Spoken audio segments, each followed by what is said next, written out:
BA part 1 लोक प्रशासन paper number 2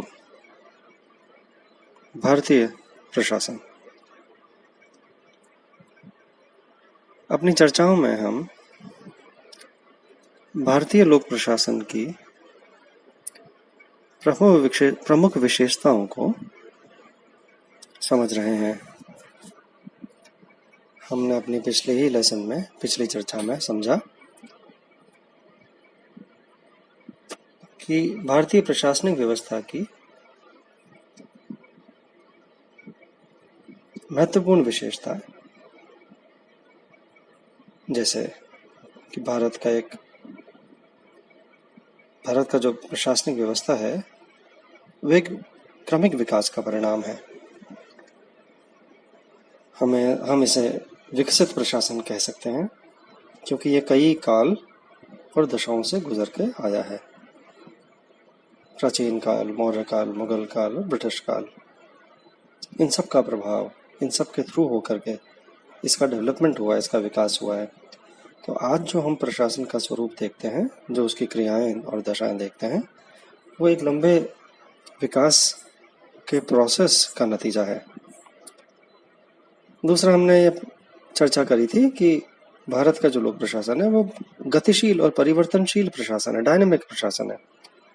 समय की परिस्थितियों के अनुसार जो समाज की ज़रूरतें होती हैं, जो परिस्थितियां होती हैं समय और काल की, उसके अनुसार प्रशासन अपने आप को ढालता है, विकसित करता है, इवॉल्व करता है। संसदीय लोकतंत्र, संसदीय प्रजातंत्र भारत में स्थापित हुआ आज़ादी के बाद, और प्रशासन ने अनेक बदलाव किए अपने स्वरूप में। और अब संसद, न्यायपालिका, समाचार पत्र और राजनीतिक दल भारतीय प्रशासन जनता के सीधे नियंत्रण का विषय बन गया है। फिर हमने ये चर्चा करी कि भारतीय लोक प्रशासन उत्तरदायी प्रशासन है, संसद के प्रति उत्तरदायी है। कार्यपालिका, संसद में प्रश्नों का जवाब देना होता है, अपने क्रियाकलापों को जस्टिफाई करना होता है, उसे न्यायोचित बताना होता है। अगर नहीं बताते तो वहाँ पे उनकी आलोचना हो सकती है, और एक्सट्रीम केस के अंदर भारी गलतियों पे अविश्वास प्रस्ताव भी सरकार के खिलाफ आ सकता है, जो अगर बहुमत ना हो तो सरकार गिर सकती है, तो सरकार में बदलाव आ सकता है। इसलिए मंत्रिपरिषद और लोक प्रशासन, उस मंत्रिपरिषद के नीचे जो नौकरशाही और लोक प्रशासन है, वो हरदम अपने टोज पे रहता है, अलर्ट रहता है, चौकन्ना रहता है, तैयार रहता है इस बात के लिए कि कभी भी प्रश्न पूछे जा सकते हैं, हमें उनके उत्तर देने होंगे, अपनी बात को जस्टिफाई करना होगा। अब हम अगली विशेषता की तरफ अग्रसर होते हैं। भारतीय प्रशासन की एक विशेषता है लाल फीताशाही। अब यह लाल फीताशाही क्या चीज है? देखिए, अधिकारी और कर्मचारी जब भी अपनी क्रियाओं में, अपने कार्यों में नियमों और विनियमों पर आवश्यकता से अधिक अगर बल देते हैं तो इसे हम लाल फीताशाही कहते हैं। भारतीय लोक प्रशासन में नौकरशाही बहुत प्रबल है। जो सरकारी तंत्र है, जो सरकारी कर्मचारियों का जो तंत्र है, वो बहुत बड़ा तंत्र है। और नौकरशाही के कुछ सिद्धांत हैं जिनको वो हमेशा फॉलो करती है, उनको अनुपालना करती है।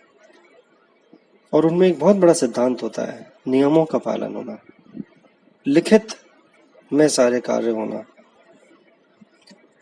आदेश दिया जाना नियमों के अनुसार, और उनकी आदेशों की पालना सुनिश्चित होना, और सब लिखित में। अब इसका परिणाम एक नेगेटिव परिणाम, इसका दुष्परिणाम यह निकलता है कई बार कि जो नौकरशाही है वो अपने कार्यों के अंदर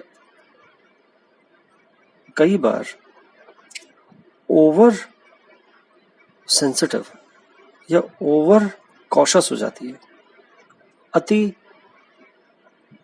संवेदनशील, कॉशस। कॉशस का मतलब अति अलर्ट, सुगम नहीं रहती, आसानी से काम नहीं करती। और जब ऐसी स्थितियों के अंदर वह नियमों और विनियमों, जो रूल्स एंड रेगुलेशंस हैं, अगर उनको बार बार सामने रख करके अगर किसी काम को वो रोकती है या उसको आसानी से होने देने में अवरोध पैदा करती है, तो उसे हम लाल फीताशाही कहते हैं। बाधक है ये सुगमता से कार्य करने में, क्योंकि वो डरती है कहीं नियमों का उल्लंघन ना हो जाए, कोई उल्लंघन होने से उनके ऊपर दोष ना आ जाए, यह भी कारण है उसका। लेकिन जब किसी इंटेंशन को, किसी कार्य को इस इंटेंशन से किया जाए कि उसे रोकना ही है, इसलिए नियम पे नियम बताए जाए, नियमों के आड़ ली जाए, कार्य को गति ना दिया जाए, तो उसे लाल फीताशाही कहते हैं। वे प्रत्येक काम सुनिश्चित प्रक्रियाओं द्वारा ही संपन्न करते हैं, नौकरशाही। और वो हरदम जैसे कि कोई उचित मार्ग से कार्य करने में विश्वास करते हैं। अतः होता यह है कि जो कार्य कभी सीधे तरीके से, सद्भावना से, जल्दी से किया जाना चाहिए, वह कई बार फाइलों में चक्कर काटता रहता है, अनेक टेबल्स पे से गुजरता है और निर्णय और कार्य में विलंब होता रहता है। इसे लाल फीताशाही कहते हैं। लाल फीताशाही, मैंने जैसा अभी कहा कि नौकरशाही की इस प्रवृत्ति से तो उत्पन्न हो ही सकती है कि वो बहुत ज्यादा कॉशस है, अलर्ट है कि कोई गलती ना हो जाए। लेकिन वो एक इस चीज से भी है कि उनमें एक भय है नौकरशाही में, कार्मिकों के अंदर, कि कार्य हो ना हो, उन पे दोष नहीं आना चाहिए। कार्य भले ही ना हो, लेकिन अगर दोष आ गया तो पनिशमेंट भी आ सकता है, दंडित भी हो सकते हैं। और एक और भी कारण है जो मैं आपको इस समय स्पष्ट करना चाहता हूं। लाल फीताशाही इसलिए भी उत्पन्न होती है कि कार्मिक कई बार भ्रष्टाचारी होते हैं। वो कार्य करने की एवज में कुछ उम्मीद कर रहे होते हैं, घूस की, स्पीड मनी की, जल्दी से कार्य करवाने के लिए कुछ रिश्वत की। तो इस वजह से भी लाल फीताशाही डेवलप हो जाती है। अगर कार्मिकों को या अधिकारियों को उनके सेवा में, उनके अनुरूप, उनकी भावनाओं के अनुरूप उन तक कुछ पहुंच जाए, तो लाल फीताशाही बीच में नहीं आती। लेकिन वो क्रिएट तब की जाती है जब वो प्रेशराइज करना चाहते हैं, दबाव डालवाना चाह रहे हैं लोगों के ऊपर कि अगर उन्होंने हमें घूस नहीं दी या उनको सुगमता से काम करवाना है तो देनी ही पड़ेगी। तो भ्रष्टाचार भी इसका एक बहुत बड़ा कारण है, लाल फीताशाही का। ये बातें बहुत ज्यादा लोक प्रशासन के अंदर महसूस की जाती हैं, लेकिन इनके कोई रास्ते नहीं निकल पाते, क्योंकि कार्मिक हमेशा नियमों और विनियमों की आड़ ले लेते हैं। किसी भी कार्य को करने से मना करने के लिए आड़ ले लेते हैं, और अगर ऐसा नहीं है तो कई बार वो दोषी भी पाए जाते हैं कि आपने उल्लंघन कर दिया। लेकिन वो उल्लंघन कई बार इसलिए भी होते हैं कि वहां पे उनको कुछ दे दिया गया है करप्शन के माध्यम से। चलिए इससे आगे चलते हैं चर्चा में कि और कौन सी प्रमुख विशेषता है। तो एक बहुत बड़ा लक्षण है हमारे लोक प्रशासन का, व्यवस्था का, कि हमारा जो प्रशासनिक तंत्र है वो राजनीतिक दृष्टि से तटस्थ है। प्रशासन तंत्र के सदस्य, यानी कहा जाए नौकरशाही ही, सरकार की नीतियों को बिना किसी दलीय आसक्ति या स्वयं के आग्रह के पूर्ण निष्ठा से क्रियान्वित करते हैं। वो सरकार की नीतियों के पालन में उनकी निष्ठा पर सरकार के परिवर्तन का कोई प्रभाव नहीं पड़ता। देखिए, ये बात काफी चर्चा का विषय है कि भारतीय प्रशासन राजनीतिक रूप से तटस्थ है, ये नियमों के अंदर है। हमने अपनी नौकरशाही को इस तरह से ही खड़ा किया है कि वो तटस्थ रूप से कार्य करे, क्योंकि हमारे राजनीतिक दलों का सरकार में जो कार्यकाल है वो सामान्यतः 5 साल है, चाहे राज्य स्तर हो चाहे केंद्र स्तर की सरकार हो। अब किसी भी 5 साल के कार्यकाल के पश्चात यह संभव हो सकता है कि जो पहले विपक्ष में थे वो सत्तारूढ़ हो जाएं, और जो अब सत्तारूढ़ हैं वो बाद में विपक्ष में चले जाएं। तो ऐसी स्थिति के अंदर सरकारी राजनीतिक जो कार्यपालिका स्तर है वह तो बदल जाएगा, लेकिन नीचे का जो प्रशासनिक तंत्र है वो स्थायी है, वह नहीं बदलता। नौकरशाही में बदलाव नहीं होता। उनकी सेवा काल तो उनके सेवानिवृत्ति तक है, वो निरंतर काम करेंगे। नई राजनीतिक व्यवस्था के अंदर भी वही अधिकारी हो सकते हैं जो पिछली राजनीतिक व्यवस्था में थे। इस कारण यह बहुत जरूरी है कि वे तटस्थ होकर कार्य करें। जो भी सरकार संसद के माध्यम से या व्यवस्थापिका के माध्यम से, कार्यपालिका जो भी नीति तय करती है, जो भी उद्देश्य तय करती है, उनका वो तटस्थ होकर के अनुपालन करें, उसको इम्प्लीमेंट करें, क्रियान्वित करें।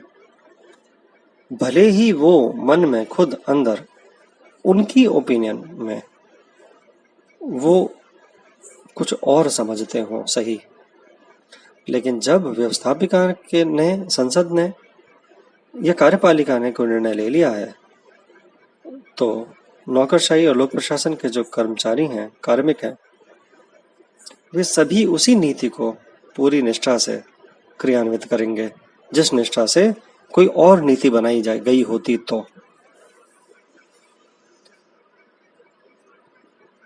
इसका मतलब यह है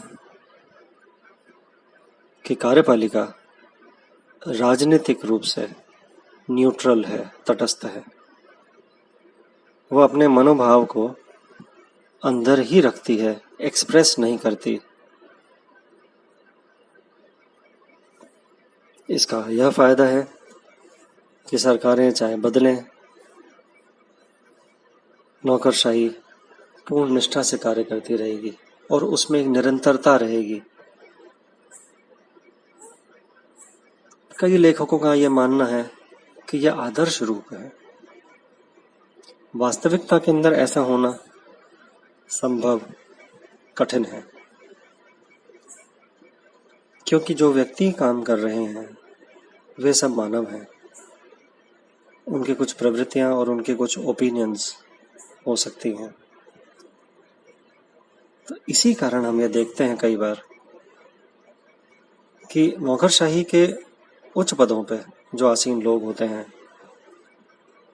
कार्यपालिका के अंदर जब राजनीतिक बदलाव आते हैं तो उसके अंदर कई बार परिवर्तन हो जाता है, ट्रांसफर होते हैं, विभागों के अधिकारी बदले जाते हैं, और राजनीतिक जो स्तर के राजनेता होते हैं, जो उस समय मंत्री परिषद में होते हैं, या जो प्रधानमंत्री या मुख्यमंत्री उस समय बनते हैं, वो मंत्री परिषद के नीचे उच्च स्तर पे जो नौकरशाही है उसमें ऐसे परिवर्तन करते हैं जिनसे ये ऐसा कई बार महसूस होता है कि वो जैसे अपनी भावना से सहमत होने वाले अधिकारियों को वहां लगा रहे हैं।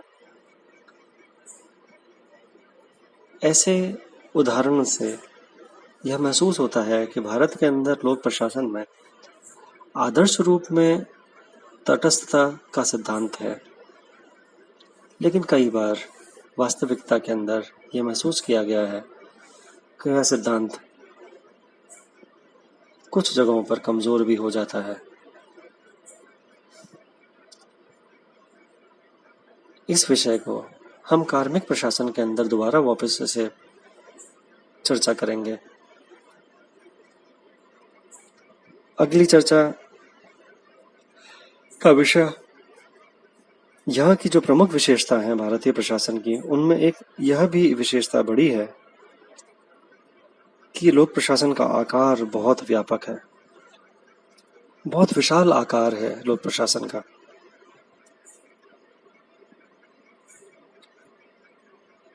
और इतना बड़ा रूप है इसका कि इसमें एकरूपता का अभाव भी है। स्वतंत्रता के बाद सरकारी कर्मचारियों की संख्या निरंतर बढ़ती जा रही है। नए विभाग, नए कार्यालय और पुराने विभागों और कार्यालयों का विस्तार हुआ है। जहां कुछ लाख कर्मचारी आजादी स्वतंत्रता के बाद भारतीय केंद्र सरकार में थे, करीब 17 लाख, उनकी संख्या 1971 तक बढ़कर के करीब 30 लाख हो चुकी थी और 1984 तक करीब 38 लाख और 1994 तक करीब 44 लाख। तो छठा वेतन आयोग जब आया भारत में, तब से यह एक चर्चा चली कि सरकारी कर्मचारियों की संख्या को रोका जाए, इसकी वृद्धि को रोका जाए। सरकार का आकार बहुत बड़ा हो चुका है, बहुत वृहद संख्या है। और सरकार की जो नीतियां आई, आर्थिक नीतियां 1990-91 के अंदर प्रधानमंत्री नरसिम्हा राव के नेतृत्व में, और उसके बाद जब मनमोहन सिंह जो नरसिम्हा राव जी के टाइम पे फाइनेंस मिनिस्टर थे, वित्त मंत्री थे, उसके बाद जब वो खुद प्रधानमंत्री बने, तब तक खूब परिवर्तन हुए। आर्थिक नीतियों में बहुत विशेष बदलाव आए। भारतीय अर्थव्यवस्था और भारतीय सरकारी व्यवस्था को भी बहुत बदला गया। इसमें एक विशेष अंतर यह आया कि सरकार का आकार अब बढ़ने से कैसे रोका जाए। तो नियुक्तियों के अंदर कमी लाई गई। सरकार कई क्षेत्रों से विड्रॉ करी, कई कार्य सरकार ने करने रोके अपनी तरफ से। लोक उद्यमों को भी श्रिंक किया गया। लोक उद्यमों का डिसइन्वेस्टमेंट हुआ, उसमें विनिवेश की कार्य शुरू किए गए। सरकारी तंत्र को सिकोड़ा गया, श्रिंक करा गया। ऐसे कदम उठाए गए कि अब सरकारी तंत्र का विस्तार ना हो, संख्या ना बढ़े, कम बढ़े। लोक कल्याणकारी कार्य तो सरकार के फिर भी चलते रहेंगे, लेकिन जो लोक कल्याणकारी कार्यों से अलावा जो कार्य थे, जैसे औद्योगिक कार्यों के अंदर सरकार पीछे हटे, नियामक के रूप में कार्य करे, सरकार कर्ता के रूप में कार्य ना करे, और इस तरह हम सरकार के आकार को सीमित कर सकें। तो सरकार कर्ता से बदलकर नियामक बन गई, रेगुलेटरी बन गई। एक रेफरी की तरह सरकार नियम बनाएगी और प्राइवेट निजी संस्थाओं को, निजी उद्योगों को कार्य करने दिया जाएगा और सरकार मॉनिटरिंग करेगी। तो इस तरह सरकार कई क्षेत्रों से पीछे हटी कार्य करने के, लेकिन जन कल्याण नहीं छोड़ा। जन कल्याण अभी भी सरकार के हाथ में है। तो सरकार के आकार को थोड़ा सीमित करने की कोशिशें शुरू हुई सन 90 के दशक से, और इसमें प्रमुख रोल प्रधानमंत्री श्री नरसिम्हा राव और उनके पश्चात प्रधानमंत्री मनमोहन सिंह के टाइम पर यह ज़्यादा हुआ। और विशेषताएं अगले लेसन में हम चर्चा करेंगे। धन्यवाद।